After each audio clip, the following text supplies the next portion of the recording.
Hello, all my beautiful Scorpios, and welcome back to the channel. I hope you guys are having a good day or night wherever you may be on this planet we reside in. Today's video is going to be your February 2019 reading, and keep in mind messages are general, so they may or may not resonate. If they don't, kick them to the curb because they're not for you. If they do, be sure to let me know down in the comments down below, and give this video a thumbs up, and if you haven't already, please subscribe to the channel. I want to apologize. I have been sick for a while, and this is the first day that I've actually felt able to do the monthly readings, so I am a bit congested, and if I cough, I do apologize. And on another note, I got the Rumi Oracle. I've been wanting this deck for so long, guys, and now I finally have it, and it is amazing. Alright, so let's get right into it. Spirit, what is in the most recent past for my Scorpios, February 2019? Most recent past for my Scorpios, February 2019. Okay, wait. That one. Ooh, okay. Most recent past for my Scorpios, February 2019.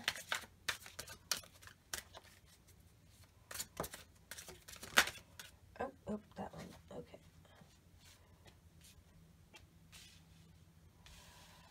All right. Ooh, okay. I'm kind of getting like mixed messages with this. So that might just be somebody who is kind of like having internal chaos going on right now where they don't know what to do. That's kind of that's for somebody. I don't know who, but yeah, I'm kind of just getting a feeling of somebody doesn't know what to do anymore. Like, you know, one moment they're happy, one moment they're like, yeah, like literally just like this. Like one moment you're happy and joyful and, you know, singing, and then the next year, you know, you're over here sad and crying and don't know what to do with life. Okay, so interesting. So let's see, what other messages am I picking up here? Four of Wands, Five of Cups, and the Fool. So I feel as if, okay, we're going to switch this. Something may have happened, maybe with a person, or some situation happened, and it's kind of really devastated you. Crying over spilt milk, you know, maybe you thought it was a sturdy foundation. This could have happened in the family or with a spouse, boyfriend, girlfriend, whatever. You thought you had a stable foundation, and then something came crashing down, and now it's got you in this confused state, like, you know, why did this happen? We were so good, and now it's like all torn apart. So with this in the Fool card, you know, you just need to trust that the universe did this for a reason. If this was a person that they took out of your life, and you had a breakup or a divorce, whatever the case may be, trust that the universe did this for your best interest, that there is a bigger plan in the midst, and that things will work out in the end. But yeah, whatever situation happened, I'm really getting like a very unbalanced, chaotic, emotional mindset. And not just mindset, just like a whole experience. Like, you know, you're remembering the happy moments, and you're like, you know, I thought this was, you know, forever. I thought this was going to work out. I thought I was going to build my family with this person. And then whatever happened came crashing down around you and kind of just ruined that. So now you're just kind of like back and forth and in a chaos of emotions right now. But just trust that the universe has your best interest, that this happened for a reason for you guys. What is in the present moment for my Scorpios?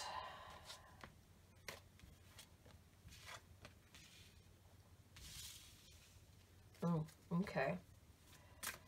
What's in the present moment for my Scorpios, please? Okay, we're just, that one, they're telling me to take that one. Okay, so we got Page of Pentacles and the High Priestess. So with this, what I'm getting is the universe is offering you a spiritual awakening from this whole situation. This whole process, everything that went down, is going to lead you to an ascension process, basically.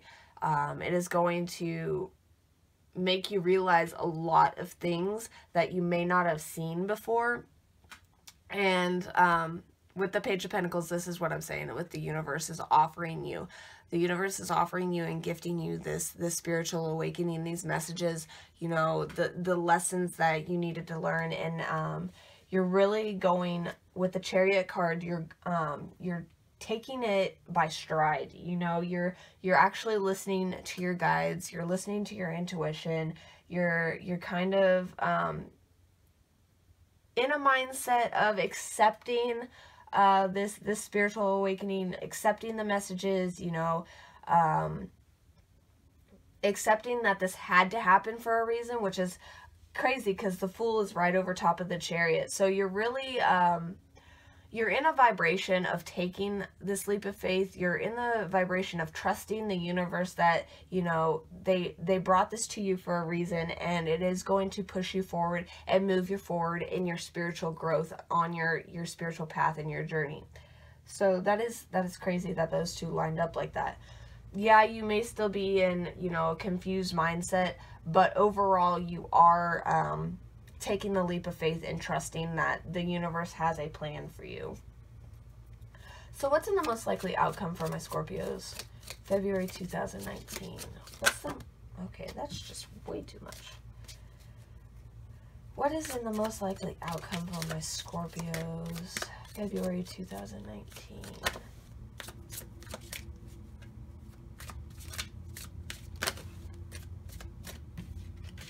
Okay. We're gonna go ahead and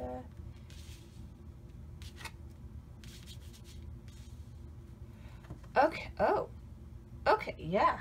All right, so we got the Hierophant and the Nine of Swords. So basically the Hierophant is a teacher. So basically the universe is teaching you things that you needed to know, teaching you lessons that needed to be learned. It's like you're in high school all over again. Just kidding, but excuse me. But yeah, the universe is definitely trying to give you more spiritual enlightenment and spiritual wisdom to help you on your path and your growth. And with the Nine of Swords, there may be a lot of sleepless nights, but at the same time, I'm not really getting like a bad feeling from it. I'm kind of getting more so that you're deep in thought and you're kind of piecing the puzzle together. Like you're connecting the dots of like, oh, yeah, this happened because of this, and that's why this happened, and holy shit, that makes a whole lot more sense now as to why that had to happen. You know, simple things like that, you know, really getting deep in thought at night, because at night everything around you is quiet. You know, everybody else is asleep, you know, the world is silent, and it is the perfect time for meditation. That's why I meditate at night. Like, before I go to bed, that's when I meditate, because everything is just peaceful and quiet. And it allows for a very calm and clear thinking time.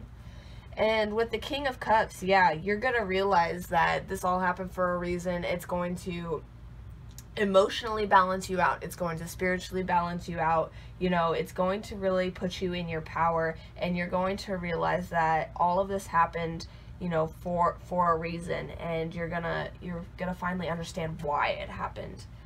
So yeah, and now that we've got the Rumi Oracle deck, look at this beautiful deck, we'll see what advice they have.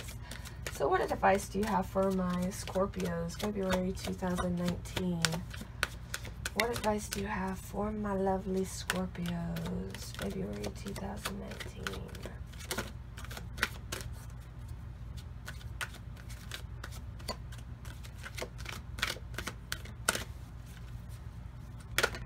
There we go. Oh, okay. So that kind of makes sense. Ugh, gross. Divine discontent. So this, what just what I'm picking up just goes back to the whole, the chaos in your emotions right now, the going from the happy to the sad, and, you know, happy memories to anger, whatever your emotions may be at this time. But that's kind of what I'm picking up with that. But let us read from the book. Read from the book.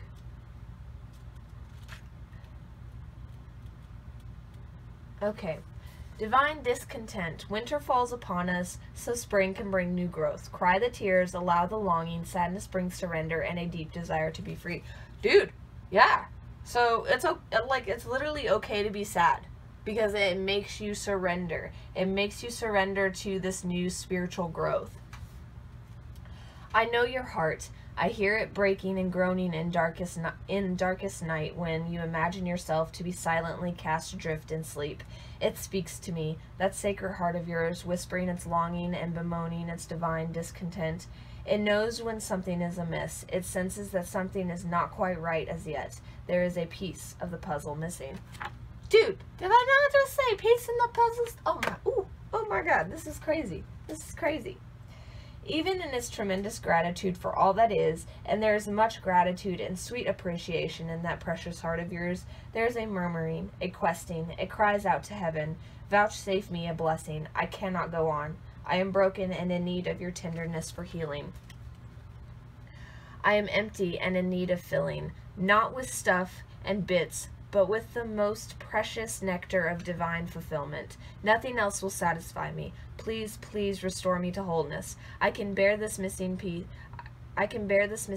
This broken disarray no longer. I listen, and I cajole that wise heart of yours. I praise it for its honesty and longing, for the longing is an irresistible perfume to the beloved, attracting the only salve that will soothe the divine discontent of your true-speaking heart, that of divine presence, absolute and unquestionable. There is a sense within you, perhaps quite obvious to your conscious mind, or perhaps only dimly registered as an unnameable underlying sense of anxiety, that something is in your life is not quite right. It may be the sense, even amongst so much gratitude, of a yearning yet to be met, a longing yet to be fulfilled and satisfied. This is the pain of the awakening heart.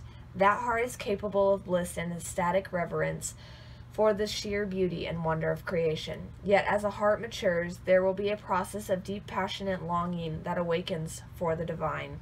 It is the impatience for the caress of the great lover, for the presence of the divine to come to you. Over time, that longing will grow from a mild inner sense of incompleteness needed to become whole. It will develop into a holy fever, a sacred rage, a stamping of dancing feet, a pounding of fists upon the altar, a longing so deep and distressing that one may well break into tears at the impossibility of bearing the pain of apparent separation for even a moment longer. Where is my beloved? Cries the awakening heart. I call for my beloved, and yet I am here, still waiting. I can't stand this no longer. As devotion grows and passion for the divine intensifies, so too does this yearning, so much so that this may come to feel as though your heart is breaking for the divine. Or perhaps you are not quite there yet. Your heart is attached to smaller gods, such as your status, your job, your lover, your body looking a certain way, or being able to live your life in a particular way.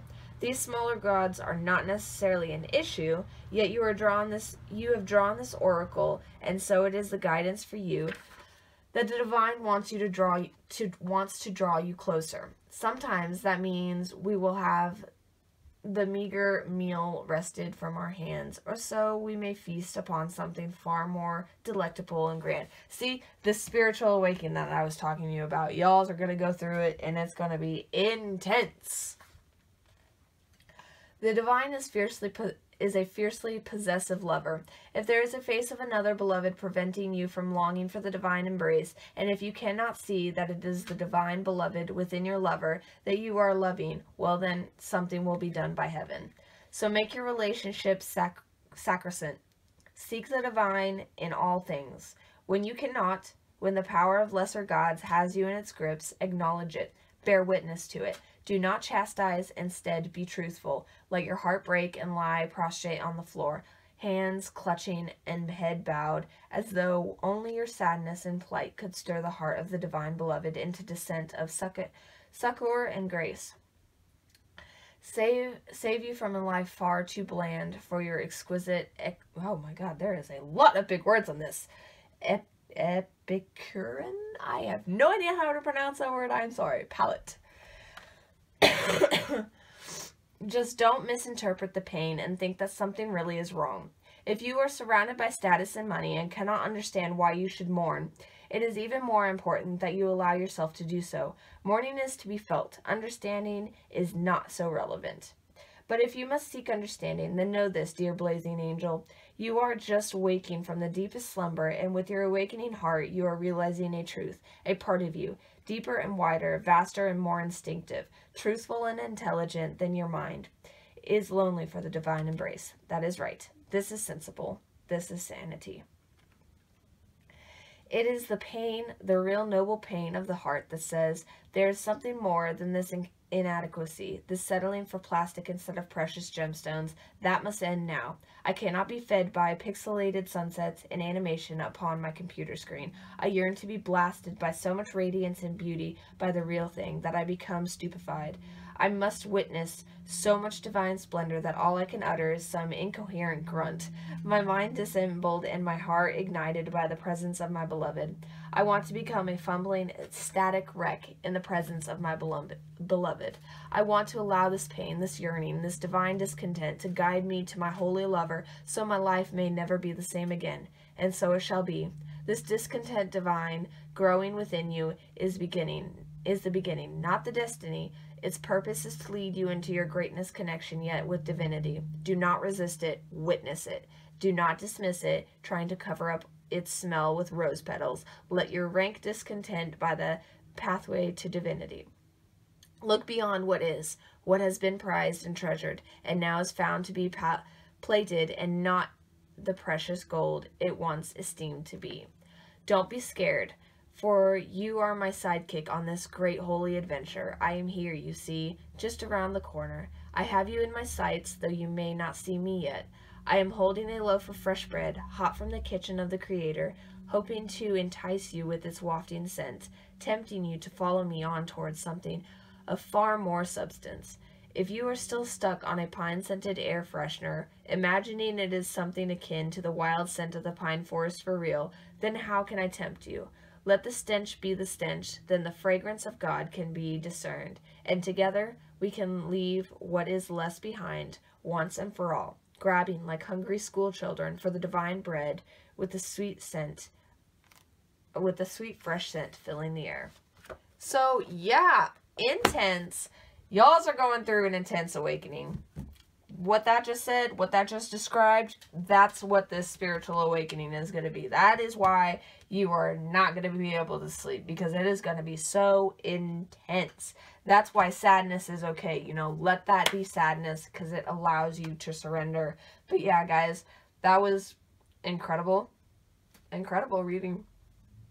But if this resonated with you guys, please let me know down in the comments down below. Give this video a thumbs up. And if you haven't already, please subscribe to the channel. Mwah. Much love to you guys.